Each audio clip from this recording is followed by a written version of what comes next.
I never heard the name Chabad before. I met Rabbi Tal, who was the most unique rabbi I'd ever met.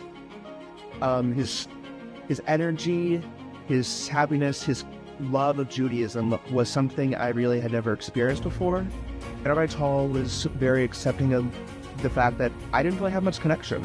I didn't know a lot of things. At times I'd feel embarrassed that terms such as, I didn't even know what the word shul meant. I didn't know what a mezuzah was. I don't think I knew the word Shabbat even. Shabbat as Israeli Chabad is an incredible experience.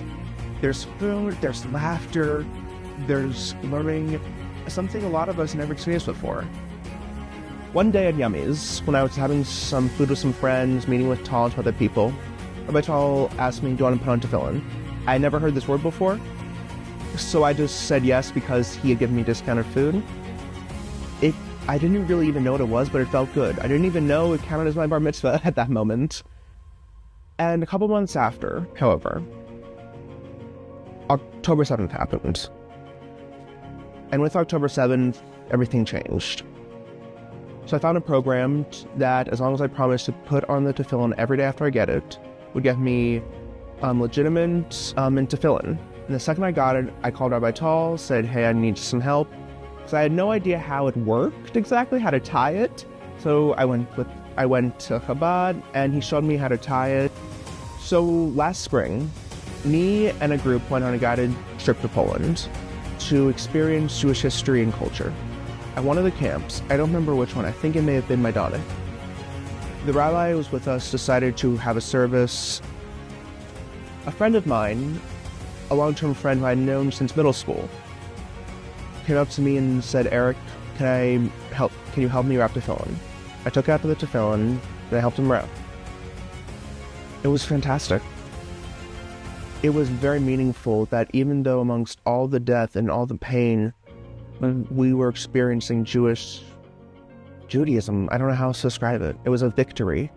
After October 7th, everything changed for what it means to be a Jewish student on a college campus. It didn't simply mean, oh, there could be chances of anti-Semitism. It meant there is anti-Semitism.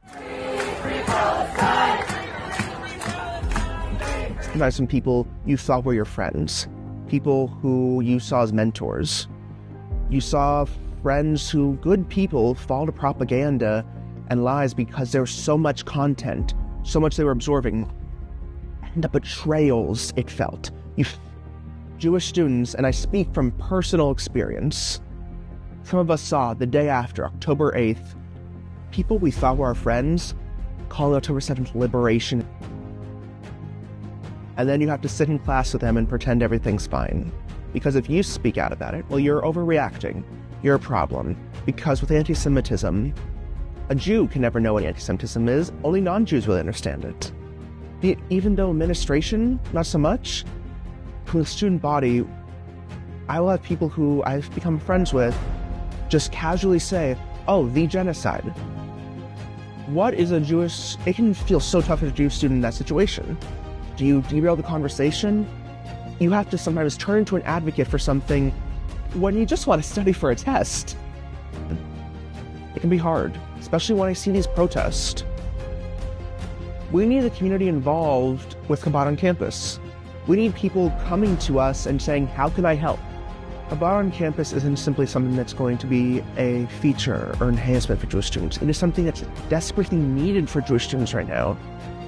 Jewish students, to face this current climate, need to be able to have an outlet, a strong, religious, but accepting at their own pace outlet to reconnect.